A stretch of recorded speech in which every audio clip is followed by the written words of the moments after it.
Hi again, everybody. Let's take a look at the Vedic timing tools and pick up where we left off in the last video.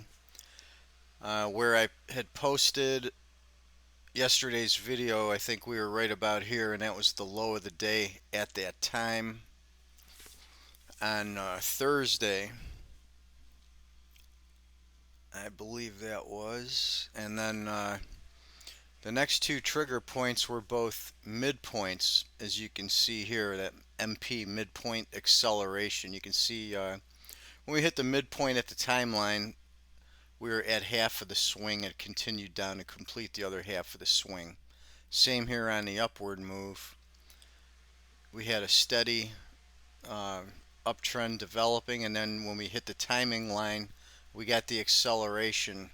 When you see that acceleration, that's going to give you a good indication that that timing line is the midpoint of that swing, unless you get the reversal bar. So then we had two more triggers that day. We had this white A1 on top the green A3 ribbon. The actual turn was a couple bars late, but it was there nonetheless. And then the last one of the day came at 4:12 or so, right on the timing indication of green on green on green. Normally that's late in the day for me, but when you have that type of volatility, like we see here with these wide range bars in a strong trending day, then you can take that into the close. So now let's take a look at what happened on Friday. Okay, here are the timing lines for Friday. Again, I like to stay out of this area from 1800 till about 3 a.m. You can start paying attention more at that time as volatility starts to re-enter into the market. But as we started to get some volatility back into play here, the first trigger came about 624. We got this low. Next trigger about 736. We got another minor low, a few points in that one. Not much, since that was just a reactive wave to the beginning of this down move.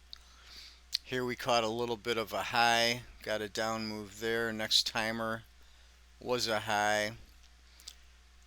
Next timer again a low.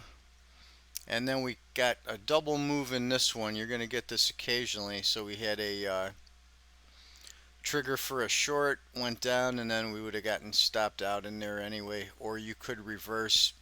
Generally, I don't look at that as a two trade area. I'm looking at that as a one trade area. And then the last one came late in the day at 412. We really had no reversal there, but it did end up looking like a midpoint.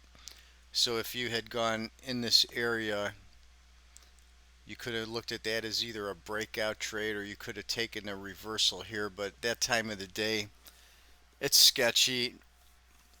Personally, I don't like to look at anything beyond 345 for a trigger, just because the volatility, could drop off immediately, and then there's really nothing there. Anyhow, there's a pretty good look at how these Vedic astrology timing indications worked. I showed you almost the whole week of this, and this is one of the most powerful perfect storm tools. This is going to put you on these pivot points and allow you to make a lot of very good trades. These are high percentage trades. You can see that we have, if you go back and watch the videos for the week, you'll see there are very few failures.